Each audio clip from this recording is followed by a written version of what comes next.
If you wake up tired almost every morning, well, this conversation is for you. I'm not talking to people who have a disease or some rare sleep disorder. I'm just talking to regular people who sleep, wake up, and still feel heavy with a mental fog. Most people try to fix the problem at the wrong moment, the time that you wake up. They change the alarm sound, they hit snooze, they hope that coffee will help to save their morning, but the problem is that energy is not created in the morning. Morning energy is created before the alarm by biological processes that were already deciding how you would wake up. So the real question is, what should you fix first? This is what I'm really revealing here to you. 5 mechanisms that matter the most. I will show you these mechanisms in the right order, because that's also very important. The first one is that you must stop snoozing, because snoozing makes that grogginess even worse. That's the first mistake. You might believe that having a few extra minutes from your snooze button will give you some extra rest.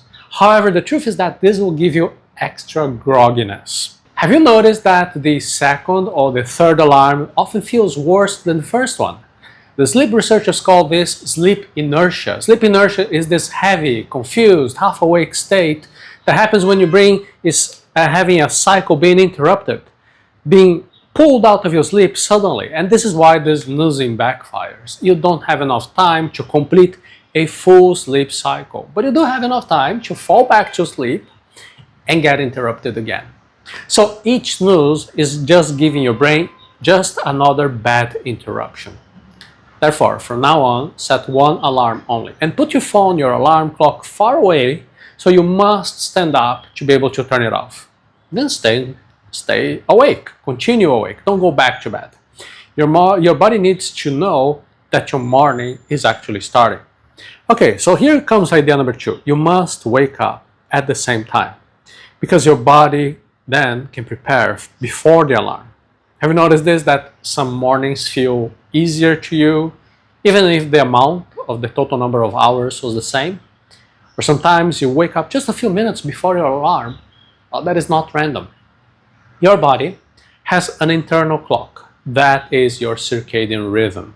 And the circadian rhythm will help to decide when your body will move toward sleep and when it moves toward alertness.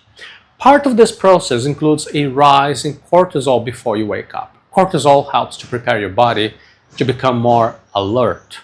And when your wake-up time stays stable, your body learns that pattern. Your body starts preparing before the alarm rings. This is one of the reasons some of your mornings feel lighter. But when you wake up at very different times, your body cannot build that rhythm well. And then the alarm catches your body unprepared. So the second correction is simple. You pick one wake-up time and then you protect it every day, including weekends. And this will regulate your circadian rhythm. Let's go on one layer deeper.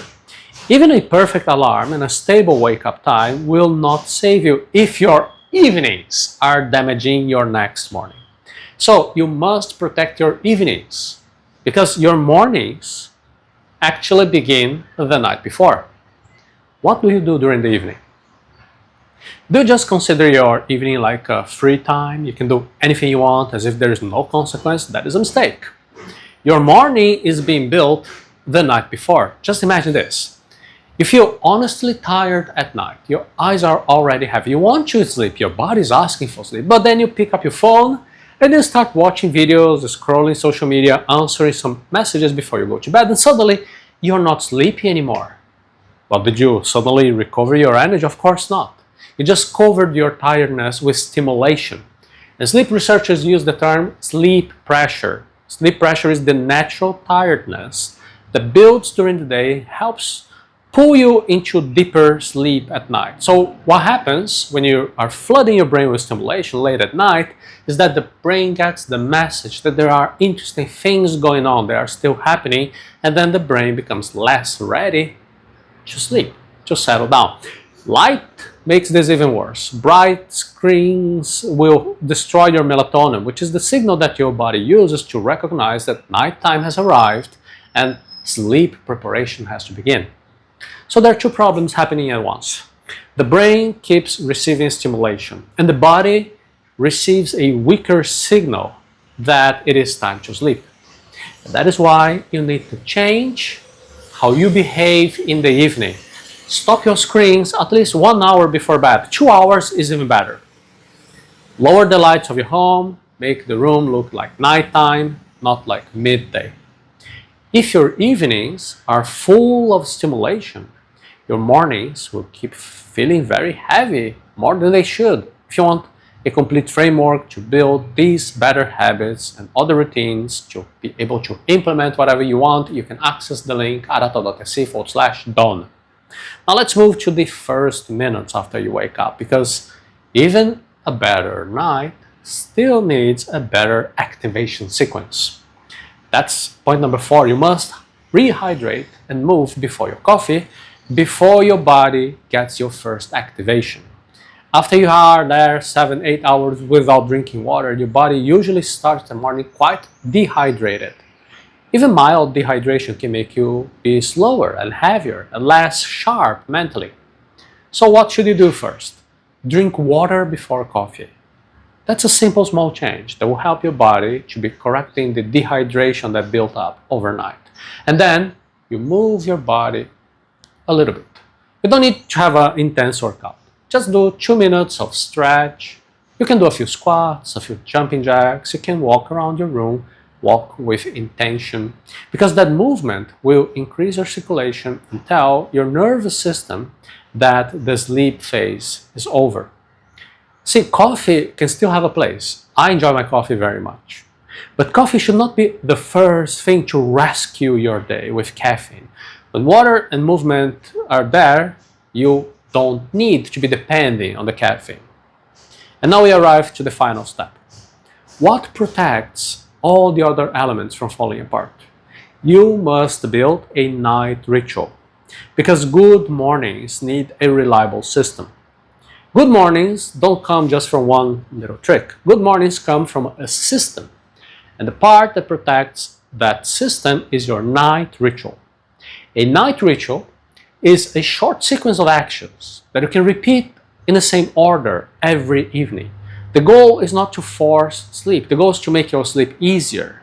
It will give the body the same signals again and again. For example, my own ritual includes that I lower the lights in my house and I put some orange glasses to reduce the impact of the blue light hitting my eyes. This helps my body to understand, okay, this is time already to slow down. I also use an alarm. It's not a morning alarm, it is an evening alarm. That's when I know I have to stop working, I have to take my evening supplements, and I will be relaxing with my family. When that evening alarm goes off, the transition to your sleep already begins. That doesn't mean you must already be feeling sleepy at that moment. It means you just stop working, you reduce your stimulation, and then you begin the routine that leads you to sleep. So you can choose the wake up time first, and then count backward to find the bed time that makes sense. And then you build the ritual that helps you to arrive to this consistently. This is how you stop depending on luck, and then you start to create a predictable system. Remember that waking up tired every morning is usually the output of a system, and a system can be redesigned. Stop snoozing, because every snooze can make your grogginess even worse. Protect one consistent wake-up time, because your body can learn to prepare before the alarm.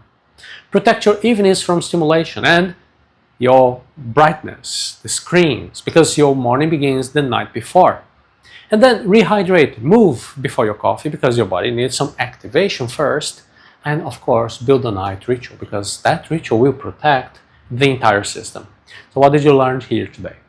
The alarm, the moment you're waking up, that's not the real problem.